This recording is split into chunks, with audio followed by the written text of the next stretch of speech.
Do you know yet if he would go to Dover to greet the caskets of those that were killed?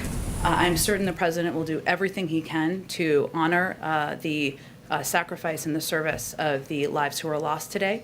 I will note you didn't ask this question, but some others have asked it, and he didn't have the opportunity to ask it. So let me provide or answer it to provide you an update on. I know some have asked about whether he's called the family members, and for those of you who have covered this, you know the process. But for those of you who have not, or people who are watching at home, the process would first go through the Pentagon. There is a next of kin notification process. I know General McKenzie spoke to this earlier today.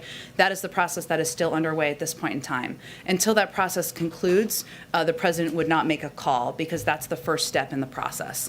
And then in terms of additional steps such as Dover, of course, he would consider and want to be a part of any means of honoring the lives that were lost today. Go ahead. Thank you, Jen. General McKenzie described this, one of the explosions at the Abbey Gate happening at a point after someone had been searched by the Taliban.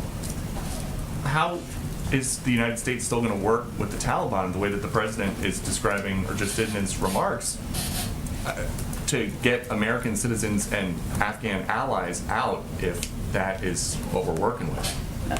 Look, I'm not trying to sugarcoat what we think of the Taliban. The Taliban they're not a group we trust. They are not our friends. We have never said that.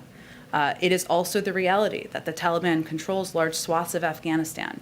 And to date, because of coordination with the Taliban, we've been able to evacuate more than 104,000 people, save 104,000 lives.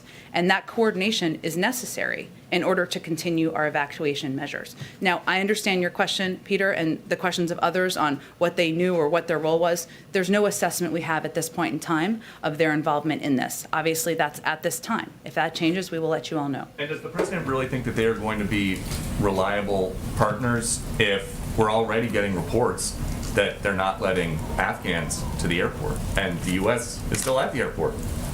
Well, I think you mean after the 31st or moving over the next couple of days? Well, we've heard that it's already happening. So does he think that's going to get Well, better? I note also that, as the president just said, more than 7,000 people have been evacuated over the course of the last 12 hours. That is while there was an active attacks that were happening. Those are individuals who were let through gates, who were let onto planes, and got us well over 100,000 people who have been evacuated.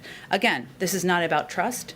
This is not about relying on the Taliban as an equal partner. No one is suggesting that. But because they control large swaths of the country, including a lot of the security perimeters around the airport, we have to coordinate with them in order to get people out. We'll continue to do that. Go ahead. But so one more thing I would say is that we have an enormous amount of leverage. This is our view over time. That includes economic leverage. It includes leverage that we will make clear to the Taliban as it relates to coordination, continue to get American citizens and our partners out. Go ahead.